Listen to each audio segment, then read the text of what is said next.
kejadian ini menimpa satu keluarga pas mereka pindah rumah. Jadi ada satu keluarga, suami, istri, dan satu anaknya yang masih bayi gitulah, umurnya sekitar 1 tahunan. Oke. Suami istri ini kita sebut aja namanya Pak Ahmad dan Bu Rena ya.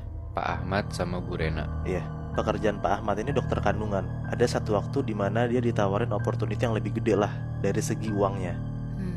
Dia tuh kayak di hijack, jadi kayak dedicated dokter gitu di salah satu perusahaan minyak di Sumatera. Nah akhirnya Pak Ahmad ini ambil lah. Karena Pak Ahmad ini ambil, berarti satu keluarga harus pindah dong ke Sumatera. Ini Sumatera mana nih, Moy? Di provinsi Riau, cuman kotanya gue gak bisa nyebutin kota apa. Oke. Nah, dokter di sana itu selalu dikasih fasilitas rumah, Bi. Nat, kayak rumah dinas itu gede banget dan itu tuh 2 lantai. Dan mereka pun juga di sana dikasih 2 ART gitu. Asisten rumah tangga. Iya benar. Oh, oke. Pak Ahmad tuh sering banget kayak pulang malam ninggalin Bu Rena sama bayinya dan 2 ART-nya karena ada ke satu pasien tuh yang harus dikasih perawatan intensif gitu, Bi. Nat, Pak Ahmad tuh pasang CCTV di rumahnya. Biar kalau misalnya ada apa-apa bisa kepantau lah dari CCTV kan. Akhirnya Pak Ahmad tuh nemu lah waktu liburnya. Nah pas di weekend ini Pak Ahmad tuh mutusin ngajak Bu Rena, bayinya, dan satu ART-nya buat liburan. Nah satu ART-nya diajak liburan, berarti satu lagi tinggal di rumah dong, buat ngejaga rumah. Karena gak mungkin rumah ditinggal sendiri kan, kosong kan.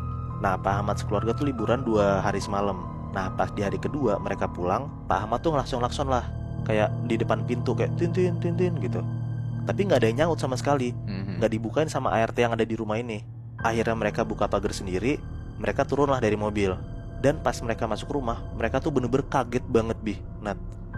Karena mereka ngeliat kalau misalnya di ruang tengahnya rumah itu ada pisau itu berlumuran darah banget. Dan di sebelah pisau tuh ada kayak selembar kertas gitu, Bi, Nat. Mereka langsung teriak tuh manggil-manggil ART-nya ini. Kita sebut aja namanya Mbak Nur ya, yang di rumah ini nih. Kayak Mbak Nur, Mbak gitu. Tapi nggak ada yang nyaut sama sekali.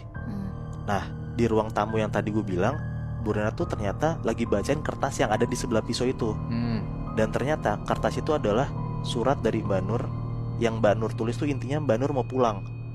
Nah bingung kenapa tiba-tiba Mbak Nur tuh kayak gitu, Bu Rena akhirnya ngecek CCTV lah. Sampai akhirnya di tengah malam, tepat jam 12 malam, dia ngelihat kalau misalnya dari rekaman CCTV itu tiba-tiba nongol kayak sosok putih tinggi gede terbang nutupin CCTV itu. Wah. Aduh, merinding banget.